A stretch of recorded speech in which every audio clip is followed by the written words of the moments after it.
Se advierte a los espectadores aborígenes e isleños del estrecho de Torres que el programa contiene imágenes de personas fallecidas.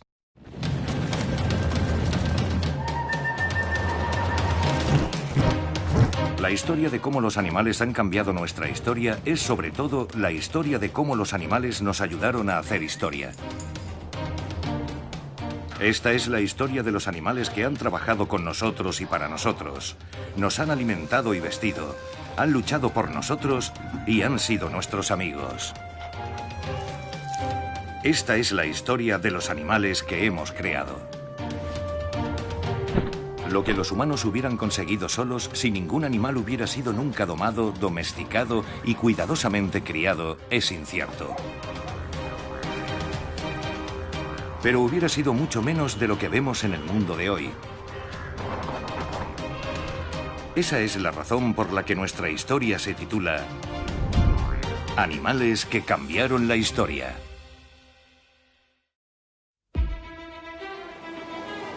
Imaginemos un mundo tan frío que podrías morir congelado en 10 minutos. Imaginemos un simio sin pelo tiritando en la oscuridad, sin defensas ante el gélido y cortante frío.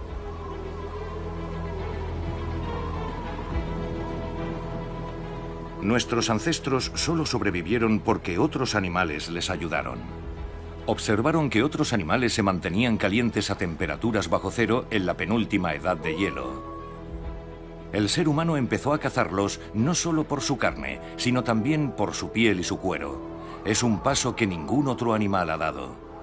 Cuando aprendimos a abrigarnos, todo cambió. Y perfectamente pudo no haber ocurrido. Abrigo.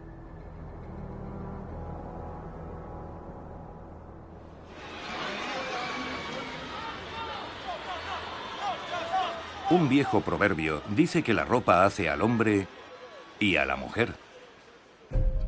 Nuestra ropa le dice al mundo quiénes somos. Triunfadores, modernos, artistas, sexys. Y ha sido así desde hace mucho tiempo. Hoy la moda es un gran negocio, pero también sirve para propósitos más básicos. Para mantenernos calientes, secos y para protegernos de los elementos.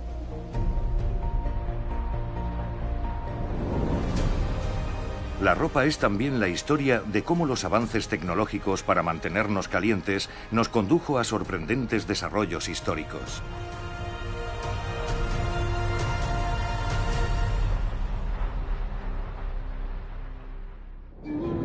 Y esta es la historia.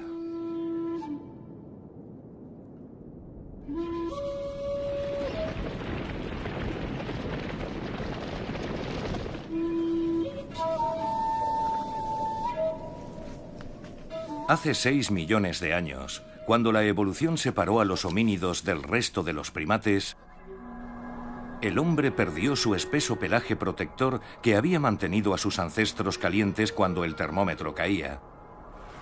Y podía caer mucho. Desde, digamos, 12 grados bajo cero un año a 18 grados bajo cero algunos milenios después.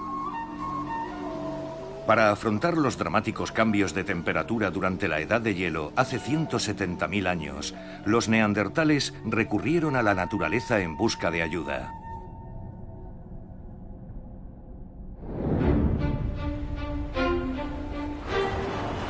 Así comenzó una historia que continúa hoy en día. La historia de seres humanos que usan la observación y el ingenio para sobrevivir y vivir con comodidad y elegancia. Supongamos que cogemos al hombre medio tal y como está y vemos cómo quedaría si le castigáramos quitándole todo lo que lleve que proceda directa o indirectamente de los animales. Primero, el sombrero. Sin conejos no hay sombreros. ¿Y ese cómodo traje de lana? Sin ovejas no hay lana. Y si intentara huir, tendría que hacerlo descalzo, porque la piel de los animales le permite llevar zapatos. Aunque, por supuesto, todos podríamos llevar barriles. Tuvo que existir una época realmente interesante en la que la gente decidió pasar de estar completamente desnuda a llevar algún tipo de protección. Si hace frío, la gente dice, vaya, necesito abrigarme. Y si viven con animales o los cazan, piensan, ellos parecen estar calientes. Cuando la vida era dura y los cavernícolas vestían pieles o hierbas, posiblemente tenían esta pinta.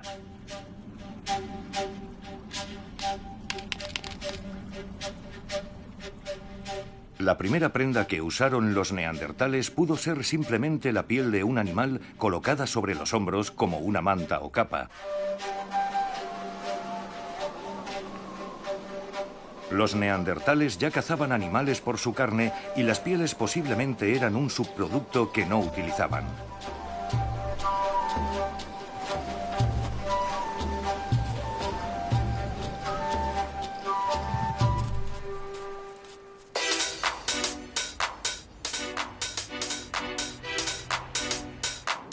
Piel. De bisón, antílope, marta cibelina, castor o zorro. Ninguna otra prenda representa el lujo y el glamour como un abrigo de piel. Los diamantes son su mejor amigo, un abrigo de piel el más cálido. Tienes que rascarte el bolsillo si quieres que sea feliz. Un abrigo de bisón salvaje de Alaska sale por 4.500. Mantendrá a todos calientes, a pesar de los recortes en gasóleo.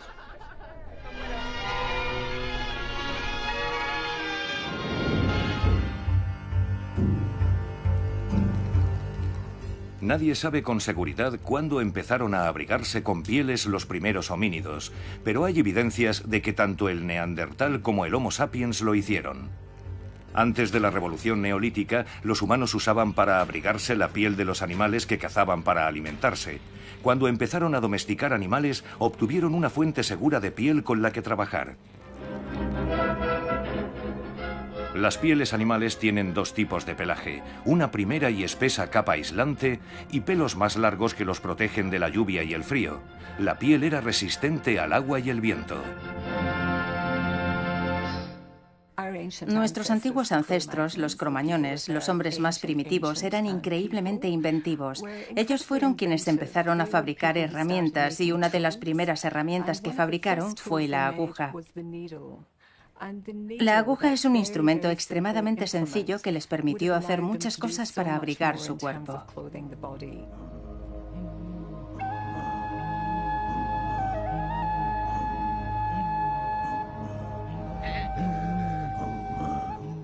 Puede que los cromañones fueran los primeros en utilizar prendas de abrigo cuando abandonaron sus tierras y emigraron al norte, a climas más fríos, hace 45.000 años.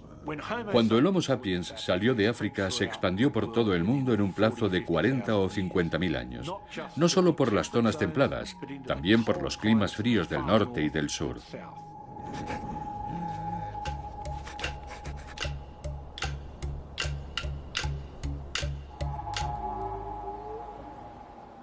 Los paleoarqueólogos creen que nuestros ancestros, los que vivían en las regiones más frías, solo pudieron sobrevivir gracias a las pieles de los animales. Es algo especialmente evidente en el Ártico con los renos, porque ellos iban completamente vestidos con pieles de reno.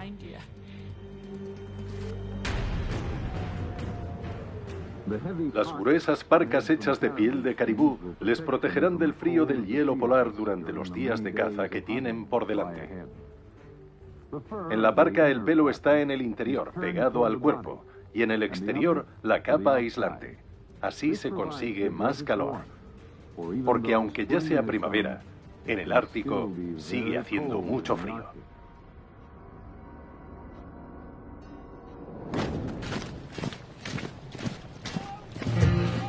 Cuando los antiguos griegos y romanos se encontraron por primera vez con los llamados bárbaros, se fijaron en las prendas de piel que llevaban y que les hacía parecer primitivos.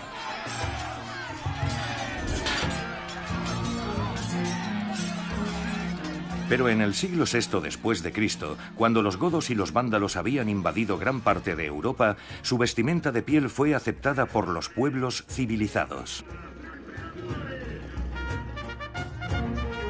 Tanto que, de hecho, en la Alta Edad Media, las prendas de piel se habían convertido en artículos de lujo.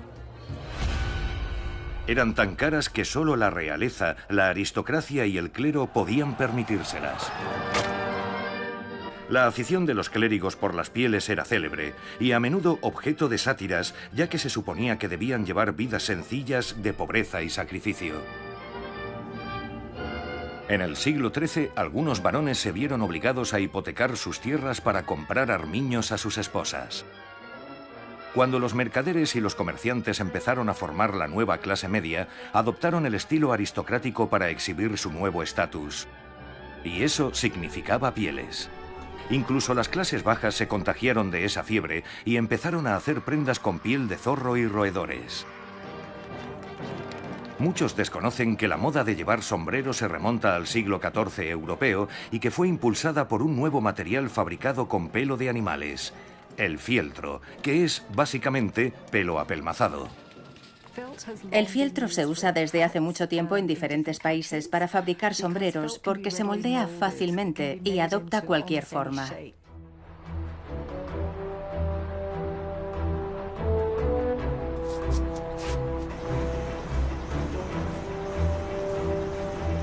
El fieltro era mucho más fuerte que cualquier otro material textil y más resistente al agua. Conservaba su forma incluso mojado. Una cualidad importante cuando los sombreros de ala ancha hacían furor. Un ala caída era impensable.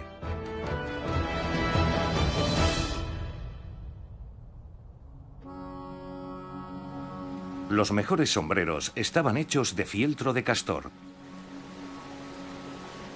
El castor norteamericano es un animal semiacuático, lo cual significa que su espeso pelaje es tan recio como impermeable. Tiene 2 capas de pelo, lo que le hace especialmente cálido.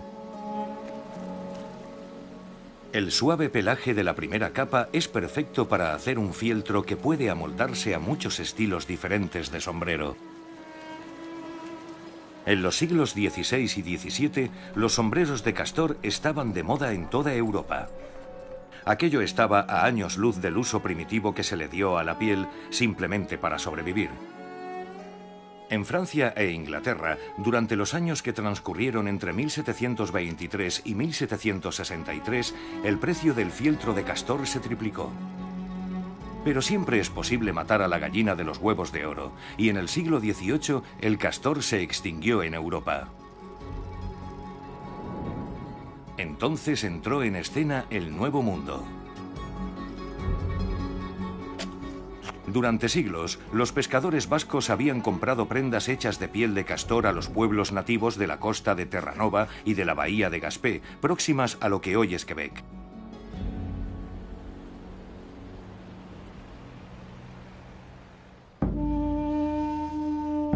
A comienzos del siglo XVII, Samuel de Champlain fundó la colonia de Quebec y estableció relaciones comerciales con las tribus algonquinas de la región de los Grandes Lagos.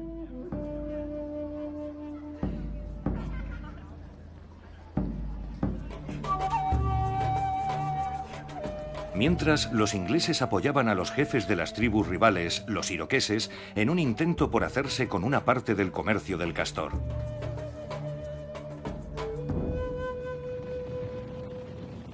Las guerras de los castores entre las 2 tribus y sus respectivos aliados coloniales europeos se prolongaron durante años, causando muchas víctimas en ambos bandos.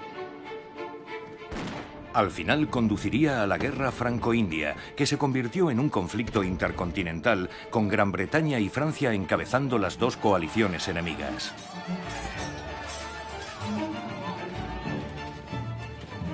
Esa guerra está considerada una de las primeras guerras mundiales. La Guerra de los 7 años fue sin duda por algo más que pieles de castor. En Norteamérica tuvo que ver fundamentalmente con las pretensiones expansionistas de los franceses y los ingleses. Pero en parte, eso estaba relacionado con el extremadamente lucrativo comercio de pieles. La guerra concluyó en 1763 y se puede decir que los británicos salieron victoriosos. En Europa y Norteamérica, con los adelantos técnicos en su procesado, el comercio de piel de castor continuó expandiéndose. A mediados del siglo XVIII se desarrolló una nueva técnica para la fabricación de fieltro utilizando sales de mercurio que hacían que las fibras se apelmazaran con mayor facilidad. Lo que los fabricantes de fieltro ignoraban era que la exposición prolongada a las sales de mercurio atacaba al sistema nervioso humano. Los sombrereros que respiraban los vapores de las sales de mercurio durante espacios prolongados empezaron a mostrar síntomas graves: temblores incontrolables, habla confusa e incluso alucinaciones. Todo ello dio lugar a la expresión loco como un sombrerero.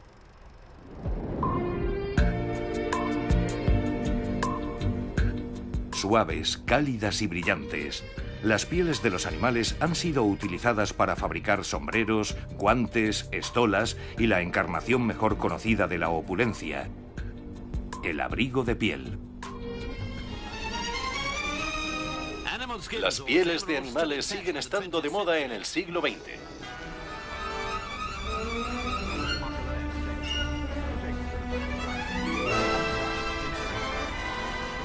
A comienzos de los años 20 del siglo pasado, casi 50 millones de estadounidenses, la mitad de la población en aquella época, iba al cine todas las semanas. Y las estrellas llevaban abrigos de pieles.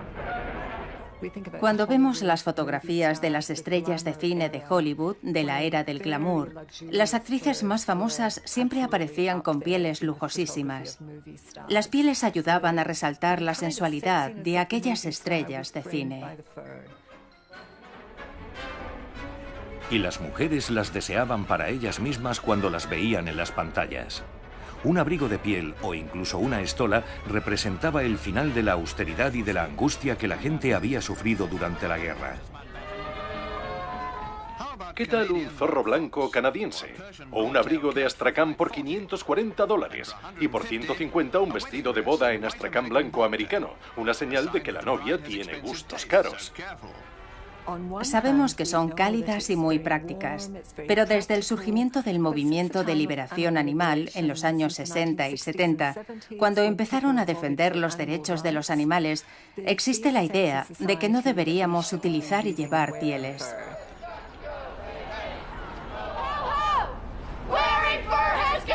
El movimiento por los derechos de los animales hizo que la gente tomara conciencia de cuántos animales era necesario sacrificar para hacer un solo abrigo de piel. La industria no podía sobrevivir indemne a una campaña como esa.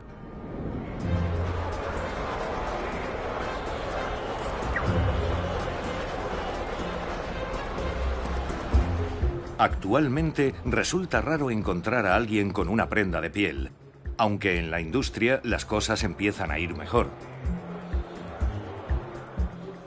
En algunas partes del mundo, el comercio de pieles ha seguido creciendo. Aún existe una gran demanda de pieles de lujo, y en algunos países como Rusia y China, la industria de la piel sigue siendo un negocio gigantesco. Según algunas estimaciones, China produce actualmente el 80% de todas las pieles del mundo, y no parece que por ahora eso vaya a cambiar.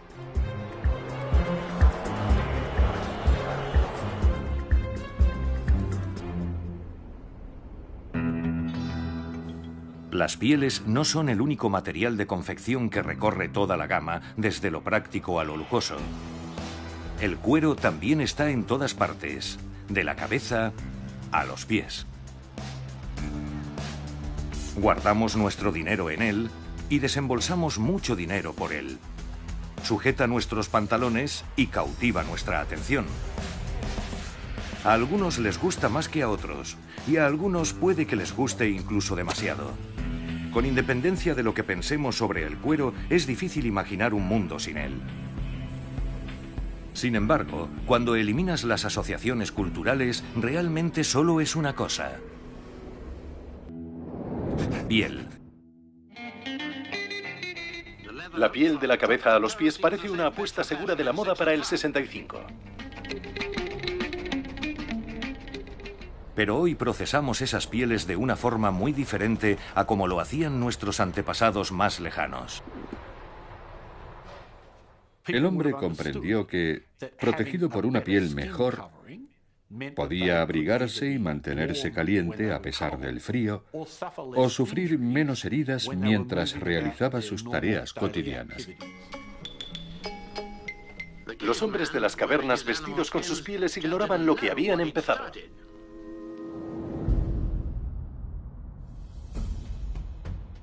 Tiene sentido que los antiguos humanos fueran los primeros en vestirse con las pieles de los animales de los que se alimentaban.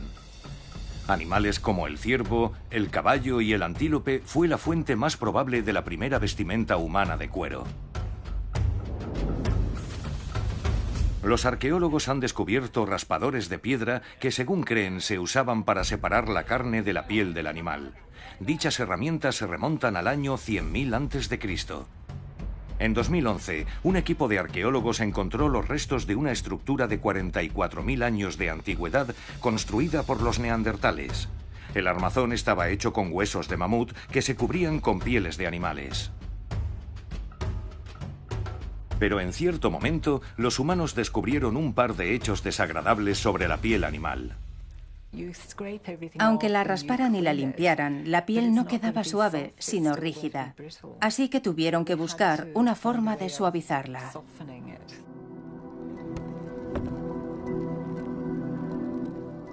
Al principio frotaban las pieles con grasa animal para hacerlas más flexibles, algo que conseguían, pero no evitaba el problema de que el cuero se pudriera. Fue en el periodo neolítico cuando los primeros humanos encontraron una solución mejor: el curtido de la piel.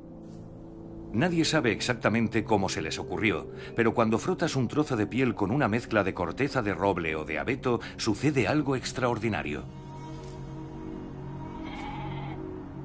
La corteza contiene una sustancia ácida llamada tanino que impide tanto que el cuero se endurezca como que se descomponga.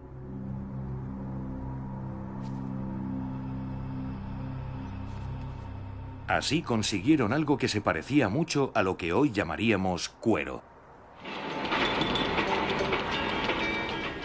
Cada semana preparan 60.000 metros cuadrados de cuero, suficiente para cubrir 2 campos de fútbol, por no hablar de balones. Suave y ligero, el aspecto del cuero a menudo oculta su resistencia y larga duración.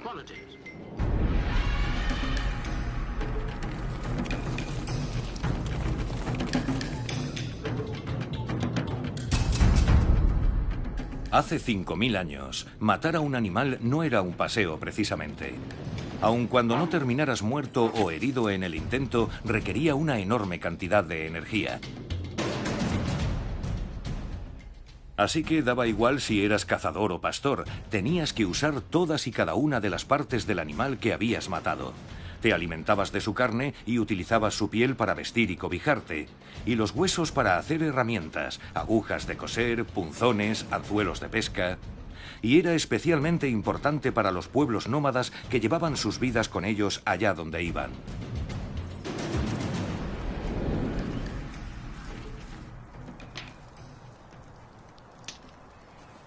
La habilidad para mantenerse calientes en un clima frío posibilitó que los primeros humanos pudieran viajar más y durante más tiempo lejos de casa. Cuando aprendieron a levantar refugios improvisados con ramas o huesos cubiertos de pieles, pudieron romper con su pasado cavernícola. Y eso significa que tuvieron más experiencias de las que habrían tenido si hubieran seguido confinados en un área pequeña. Experiencias que estimularon la inteligencia. Se podría decir que el uso de las pieles desempeñó un papel crucial en el desarrollo de nuestra inteligencia.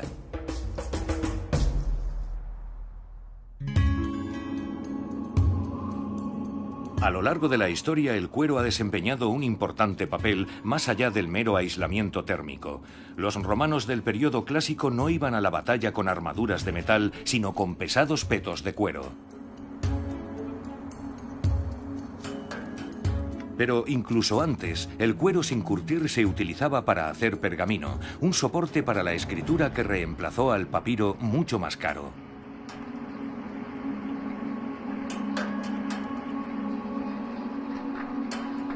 Se podía escribir en las dos caras del pergamino y era mucho más duradero. Muchos manuscritos antiguos han sobrevivido gracias a que fueron escritos sobre pergamino. Platón, Aristóteles, Homero, las Biblias judía y cristiana, y más recientemente la Carta Magna y la Declaración de Independencia fueron escritas sobre pergamino. ¿Conservaríamos aún los originales de esos importantes documentos si hubieran sido escritos sobre un material menos fuerte?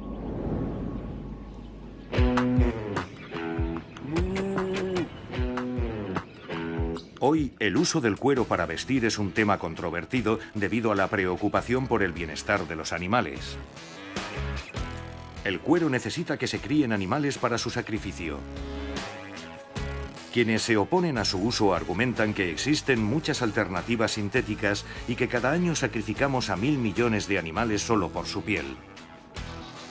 Pero considerando que el comercio global de piel alcanza los 100.000 millones de dólares al año y que sigue creciendo, es improbable que seamos testigos de la desaparición del cuero en un futuro próximo. Resulta fácil entender por qué a algunas personas les parece inaceptable la idea de matar y desollar animales para fabricar ropa y accesorios de moda.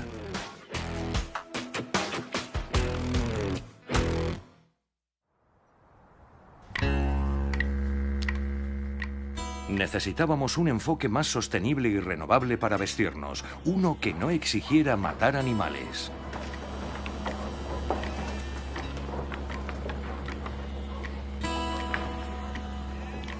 Y los primeros humanos lo encontraron. La lana.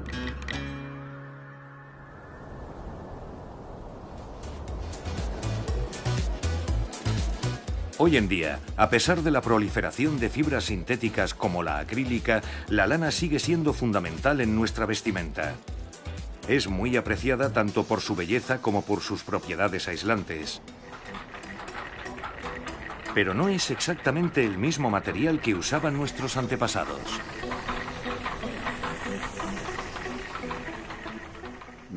Elaborar una prenda con la espesa lana del muflón hace 11.000 años no tiene nada que ver con la lana que empezó a usarse hace 6.000 años. Las prendas de entonces eran incómodas y picaban, prácticamente imposibles de llevar. Las actuales son mucho más agradables. Las primeras ovejas domesticadas por su carne y su leche se parecían mucho a su antepasado salvaje, el muflón. La oveja primitiva era mucho más grande que la oveja moderna, pesaba tanto como algunas vacas, su pelaje era muy espeso y tenía grandes cuernos. Su pelaje, llamado kemp, era pelos rígidos muy cortos e incómodos. Pero en torno al año 6000 a.C. ya se criaban ovejas de vellón suave y flexible que podía convertirse en hilo. En otras palabras, en lana.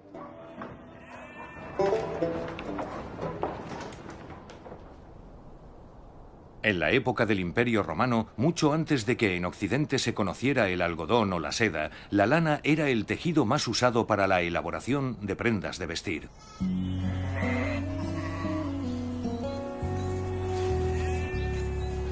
Tras muchos siglos de domesticación y de cría selectiva, la lana de oveja se transformó. Se volvió mucho más suave y blanca, por lo que teñirla resultaba mucho más fácil.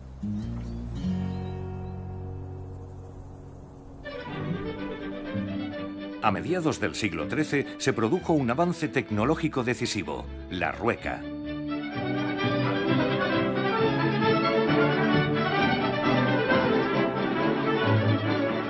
Este instrumento producía un hilo más fino y homogéneo y mucho más rápido que a mano. Muy pronto la lana se convirtió en una mercancía muy valiosa. Y con ella se construirían imperios.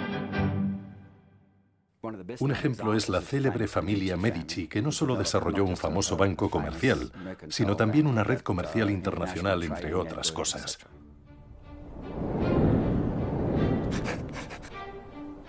En la Florencia de finales del siglo XIV, la riqueza y el poder de una familia comenzó a crecer gracias a su control de la industria de la lana. Era la familia Medici. La lana inglesa era la mejor de Europa, pero los mejores tejedores estaban en Florencia. La lana era la viga maestra de la economía florentina, y a mediados del siglo XV los Medici habían adquirido una vasta riqueza mediante el control de los mundialmente famosos talleres de la industria lanera de la ciudad. Muy pronto también se adueñaron del banco más grande de Europa. El poder económico les condujo al poder político, y no solo en Florencia. 4 Medici fueron papas, y varios también monarcas. Pero las vastas riquezas de la familia, que en gran medida se debía al vellón de la humilde oveja, permitió que consiguieran algo más que el simple poder político. Empezando por Cosme, los Medici fueron apasionados mecenas de las artes. Cosme financió a artistas y a arquitectos como Fra Angelico, Donatello y Brunelleschi, todos ellos figuras clave del Renacimiento italiano.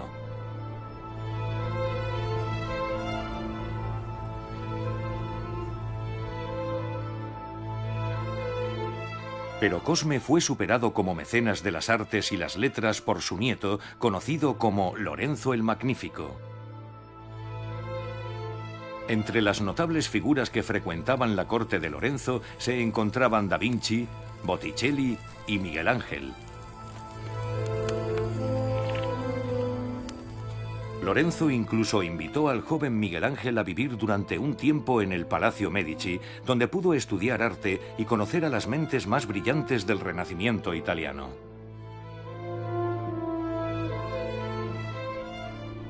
Sin la riqueza que amasaron con la lana, ¿habría existido Miguel Ángel, muchas de cuyas obras maestras fueron encargos de los Medici?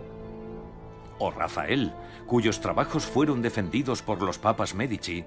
¿O Galileo, que fue contratado como preceptor de varias generaciones de niños de la familia Medici?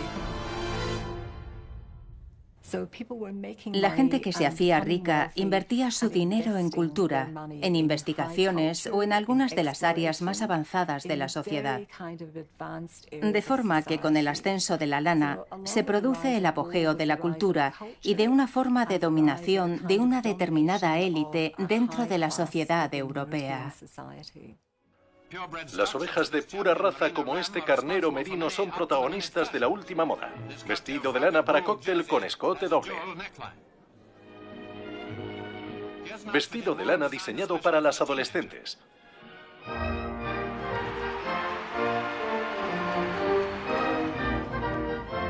A medida que crecía la competencia, la demanda impulsaba nuevas innovaciones. A comienzos del siglo XIX, la revolución industrial se encuentra en plena efervescencia en Europa y los equipos de procesado y manufactura de la lana progresaban velozmente. De hecho, parece improbable que la revolución industrial, tal y como la conocemos, pudiera haber tenido lugar sin la explosión de la manufactura textil. La capacidad de fundir hierro para hacer herramientas, el desarrollo de la máquina de vapor y la llegada de mano de obra barata a los centros urbanos también participaron en el proceso. Pero todo el mundo llevaba ropa, y cuando ésta pudo ser producida en masa, apareció una gigantesca industria. Debemos a las ovejas la llegada de un mundo de máquinas habitado por millares de trabajadores y miles de metros cuadrados de telares.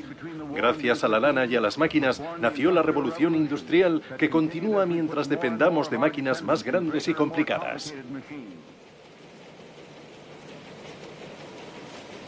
Dos innovaciones cruciales que condujeron a las primeras etapas de la revolución industrial fueron la lanzadera volante y la hiladora Jenny. Aparecieron en la segunda mitad del siglo XVIII y duplicaron la productividad de los tejedores. De repente apareció ese gran invento que fue la lanzadera volante. El telar era básicamente una gran máquina con una lanzadera incorporada que volaba de un lado a otro de la máquina, acelerando notablemente la velocidad de producción. Como era tan rápida y producía tanta tela, también fue necesaria otra invención para el hilado.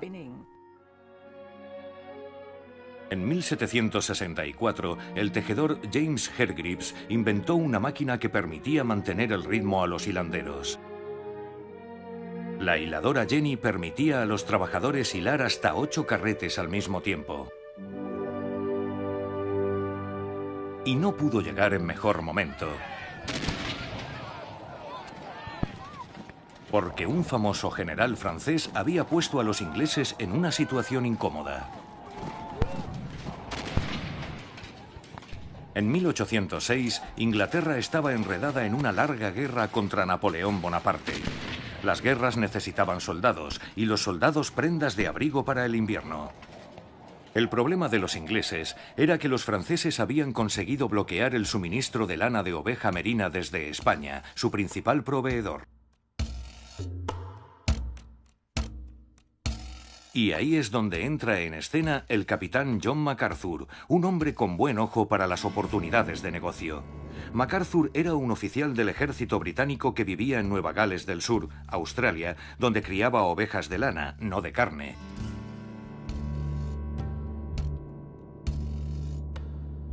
En 1794 empezó a criar ovejas laneras cruzando corderas de Bengala con carneros irlandeses. Poco tiempo después compró un rebaño de ovejas merinas de Sudáfrica y las cruzó con las suyas. Cuando MacArthur tuvo noticia del aprieto en el que se encontraban los ingleses por la lana, pudo ofrecerles una solución. Los soldados ingleses tuvieron buenos abrigos y MacArthur se convirtió en el hombre más rico de Australia. Y todos sabemos lo que pasó en Waterloo.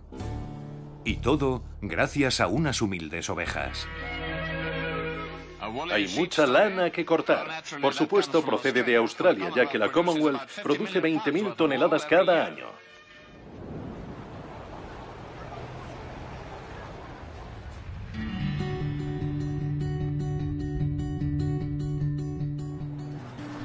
Dos siglos después, la lana sigue siendo la fibra natural más usada para el frío. Te mantiene caliente cuando hace frío y te mantiene fresco cuando hace calor. La naturaleza y los estragos del frío y del calor serían difíciles de soportar de no ser por la lana, que tanto nos ha aportado.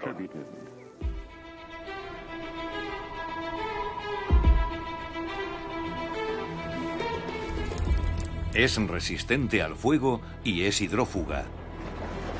La mejor lana, como la merina, no pica. Y es fuerte, hasta 6 veces más resistente que el algodón. Y en un mundo cada día más preocupado por la energía, el impacto ambiental de la producción de lana es extraordinariamente bajo. Por supuesto, no toda la lana procede de la oveja, y algunas, estrictamente hablando, ni siquiera son lana, incluidas algunas de las lanas más lujosas que existen.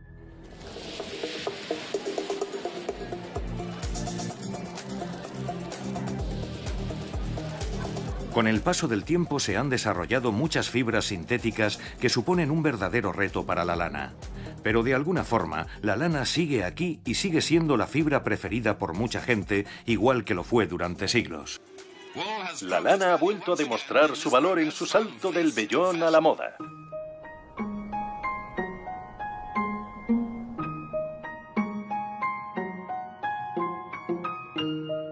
Imaginemos ahora una fibra natural que rivalizara con la lana como tejido de lujo, pero que también participara en todo tipo de tecnologías modernas. Por su profundo impacto en la historia moderna, ningún material puede competir con ella.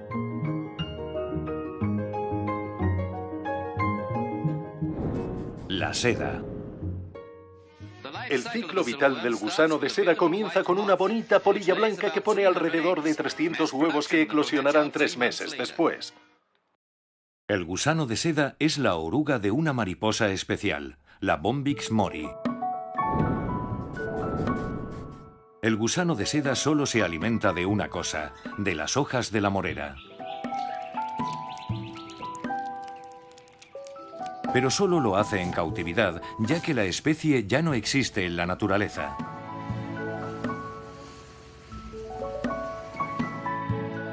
En su fase larvaria, el gusano de seda teje un capullo a su alrededor y espera para convertirse en crisálida. El capullo está hecho con un solo hilo de seda de hasta 1500 metros de longitud.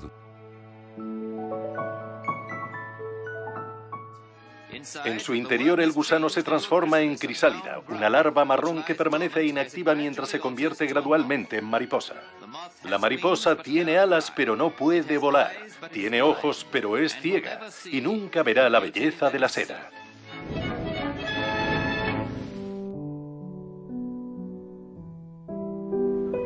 El proceso básico de la producción de seda no ha cambiado prácticamente con el paso del tiempo. Antes de que salga, se mata a la crisálida sumergiendo el capullo en agua caliente para liberar las fibras de seda. Se necesitan 3000 capullos para obtener 1 metro de tela de seda.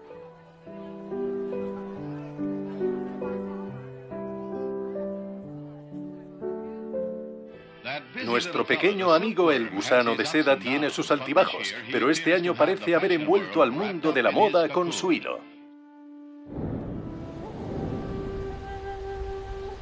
Confucio nos cuenta que en el siglo XXVII a.C., un capullo de gusano de seda cayó desde una morera en la taza de té de la joven emperatriz Leitzu.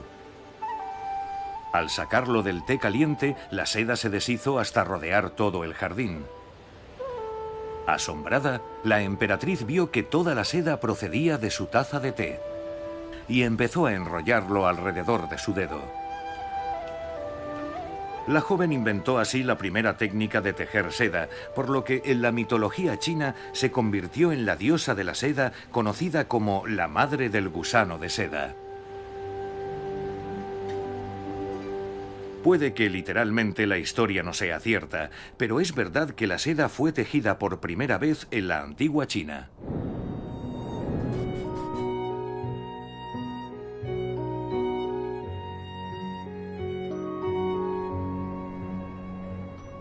La primera evidencia de la que disponemos es un capullo de gusano de seda cortado por la mitad con un cuchillo afilado que data de hace 3000 o 4000 años antes de Cristo en la provincia de Shanxi, China. No es difícil entender por qué la seda tuvo éxito en China. Es un tejido ligero y suave y a la vez increíblemente fuerte. Bajo la luz centellea mágicamente. Es, en una palabra, sedoso. La producción de seda siempre fue increíblemente ardua, por eso se convirtió en algo solo al alcance de las familias reales, solo para las personas más prestigiosas.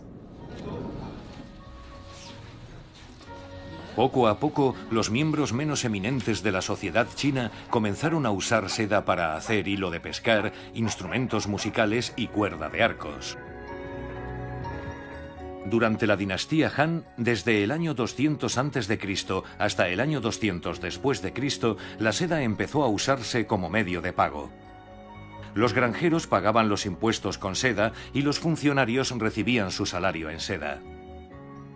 Los chinos la inventaron, desarrollaron la técnica para hacer tejidos y naturalmente la ocultaron como un valioso secreto que fueron capaces de mantener durante muchísimo tiempo. Los telares han creado un tejido que flota como las gasas, que resalta la feminidad y el misterioso glamour.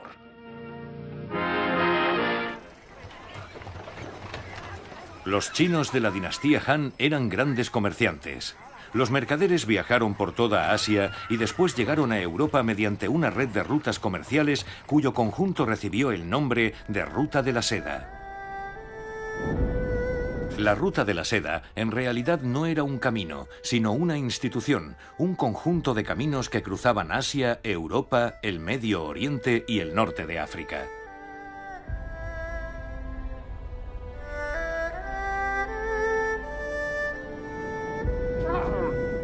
Tanto los mercaderes como sus mercancías viajaban a lomos de sus camellos y caballos, animales sin los cuales no hubiera sido posible la Ruta de la Seda. And 9 shillings, going for the third and the last time, gone to Abdul Jivajan Company. Pero la Ruta de la Seda fue mucho más que seda y otras mercancías. Fue un medio para el intercambio de ideas, conocimientos, tecnologías e incluso religiones. El budismo llegó a China durante el Imperio Kushan a través de la Ruta de la Seda. Y aprendieron a fabricar vidrio gracias a los mercaderes egipcios y de Oriente Medio. Los mercaderes chinos trajeron a Europa el arte de fabricar papel. Sabemos que los romanos adoraban la seda.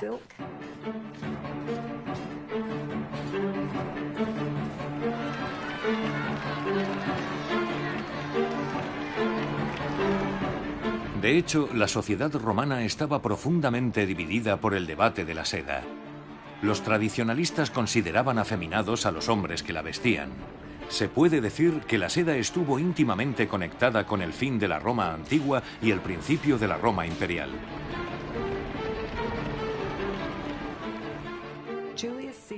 Consideramos a Julio César y Marco Antonio hombres increíblemente poderosos, y al mundo actual le parecería algo irreal que vistieran de seda, pero la seda se asociaba con el poder y la autoridad.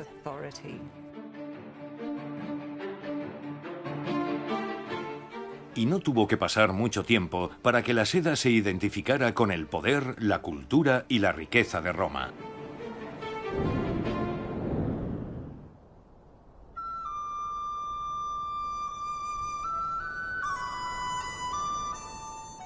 La ruta de la seda, las revoluciones culturales y económicas que hizo posible, las enormes fortunas y los amargos conflictos que provocó, todo nació de aquel pequeño e inofensivo insecto.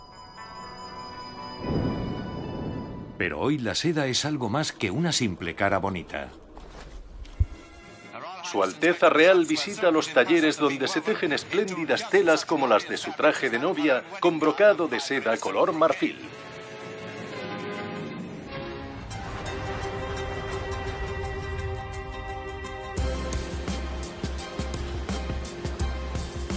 Durante el último cuarto de siglo, la producción mundial de seda se ha duplicado, sobre todo debido al enorme incremento de la producción china. Con China liderando una vez más la producción mundial del legendario tejido, la seda ha regresado, en cierto modo, a su lugar de nacimiento.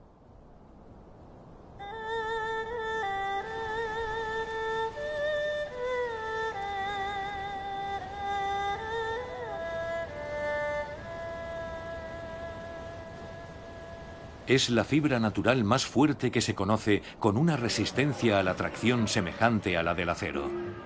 Es tan fuerte como el Kevlar y tan flexible como el nylon, por lo que es perfecta, por ejemplo, para chalecos antibala. Con razón se usó para hacer los primeros paracaídas. Gracias, chicas, por renunciar a la seda para hacer paracaídas y seguir tan atractivas.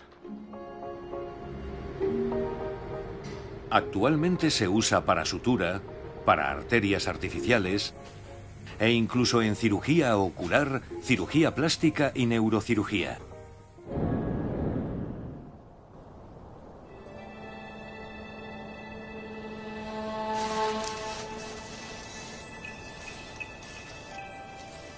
Durante gran parte de nuestra historia hemos cogido lo que necesitábamos de la naturaleza para sobrevivir. En ocasiones hemos sido capaces de hacerlo sin matar animales. Otras veces, no. En tiempos de desesperación cogemos cualquier cosa que funcione. En tiempos de abundancia, las cosas que sirvieron a otros animales como parte de sus cuerpos nos sirven a nosotros como símbolo de riqueza, estatus y poder.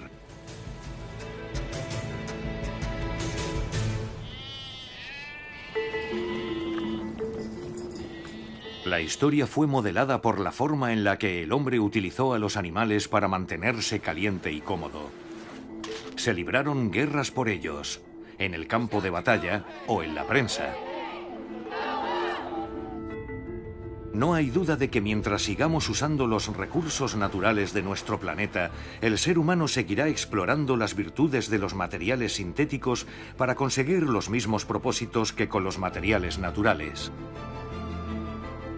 Y los animales quizás recuperen las mismas vidas que llevaban antes de que nosotros los necesitáramos para protegernos del frío.